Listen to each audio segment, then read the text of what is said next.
Hello, I'm Omnia from Egypt and my friend Solo from Botswana. We are Team Affirmative. Our topic is for the use of ancestry genomic data in criminal investigation, even to protect privacy. Introduction. What is the mean by ancestry genomic data?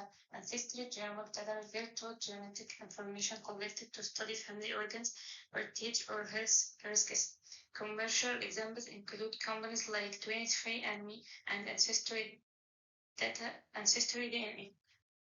What is the current proceeding during criminal investigation? Recently, such data has been used by law enforcement to track criminal suspects. While this might appear useful, it raises serious ethical and legal concerns.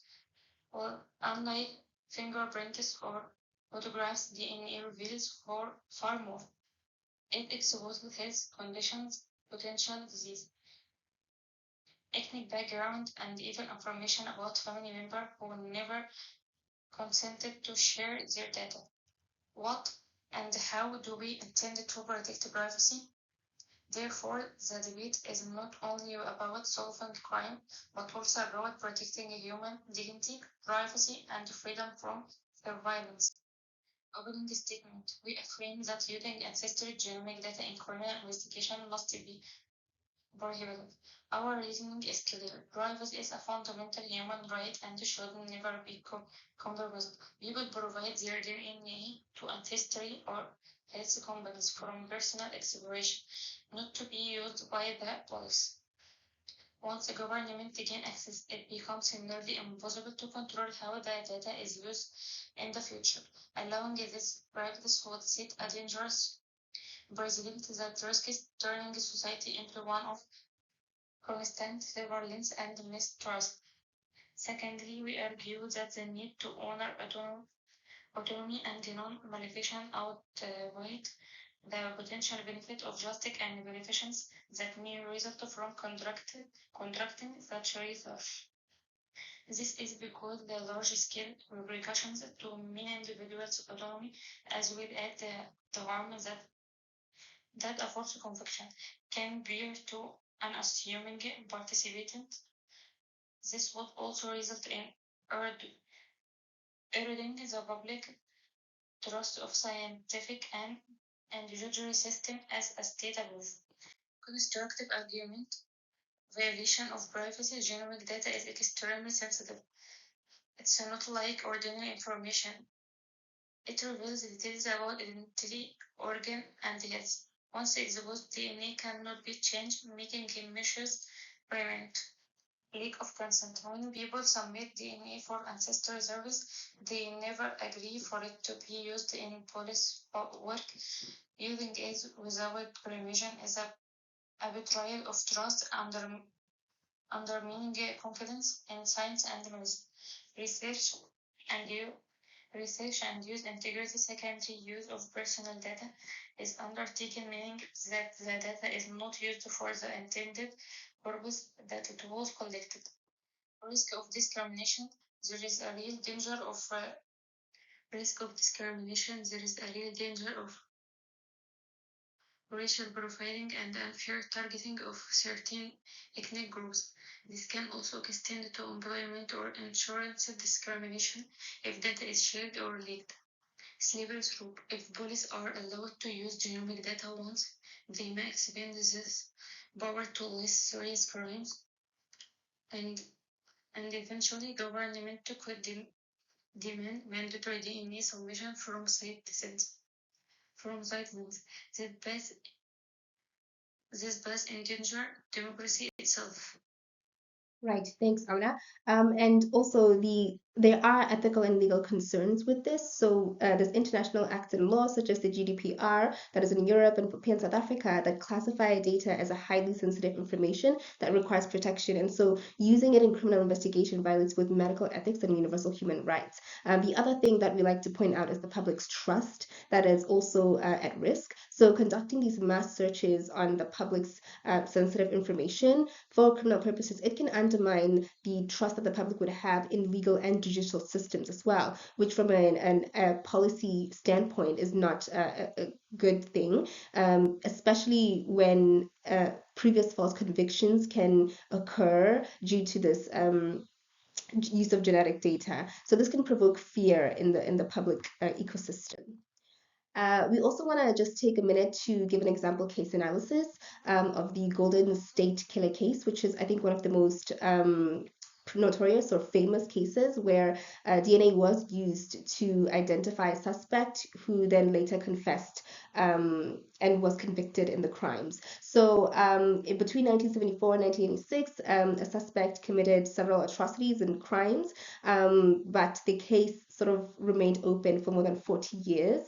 And it came to an end because what departments did was they decided to take biological evidence that was captured and stored from the time when these crimes were committed and create a genetic profile of the suspect and put it into GD-Match. GD-Match is a public it's a genealogy platform where the public can voluntarily add their genetic profile and sort of create family trees and look through their genealogy, so to speak. And so the police officers created a profile for the suspect where they were able to identify the suspect's relatives and created family trees. I believe they identified the suspect by using a third cousin in this particular case. And that resulted in the suspect being caught finally and a conviction taking place. However, the backlash is that this resulted in a huge public concern of what criminal investigators have access to and what they shouldn't have access to. This evoked a lot of concern and fear from the public as a result.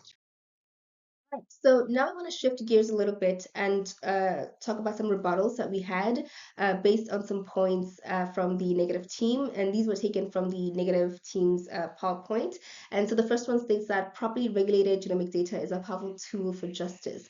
And to this, we simply say that there are other tools that exist: fingerprints, CCTV cameras, witness testimonies, digital evidence. All of these are some tools that don't heavily rely on, violating people's privacy, that could be used instead. And so we actually argue that protecting the privacy of millions is better than solving a few cases, and fewer complex cases that run on for so many years, for example. And again, to that statement that properly regulated data is a powerful tool for justice, we actually want to focus on that word justice, and use the previous case analysis of the Golden State Killer case and say that in that case, there was ancestry data that was used without consent, and there was a lot of public concern about privacy. So what actually are we defining as justice? Because we cannot build justice when we've violated the rights of so many people on that GD-Match platform. And we actually argue that protecting victims should not come at the point of sacrificing freedom.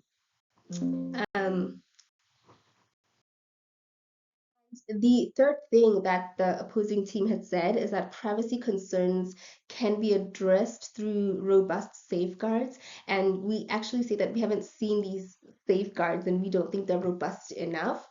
For example, there needs to be proper reconsenting of all participants prior to even searching through their genomic data. Otherwise, just invest in more forensic tools. And until these robust safeguards exist, we cannot say that there's no concern for privacy, because upholding due diligence and legal protocol in the data pursuit should still remain the primary concern in police investigations, especially knowing at how non-transparent criminal investigations can sometimes be while they are still taking place.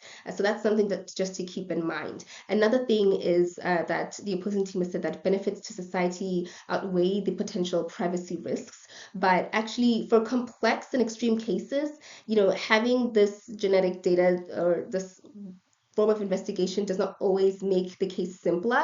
And so we said this risk can seldom reap benefits. And in fact, what may happen is that this may become the de facto, the use and of violating of people's privacy can become a very common thing to do. And therefore, even if we leave it for the most harmful cases, it can still set a precedent. So there's still a limited benefit in comparison with the harm that actually takes place. Finally, in our closing statement, we want to say that ancestry genomic data should not be used in criminal investigations because privacy is not just a privilege, it's a universal right that must be protected. Because if you allow the privacy of people to be taken for granted, there could be constant monitoring, discrimination, and misuse of genetic information.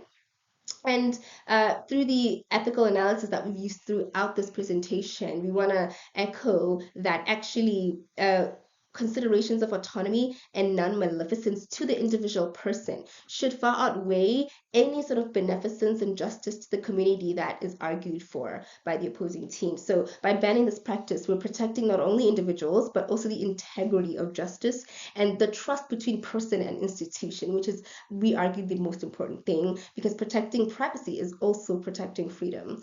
And just want to show you our references there, and thank you very much for your attention.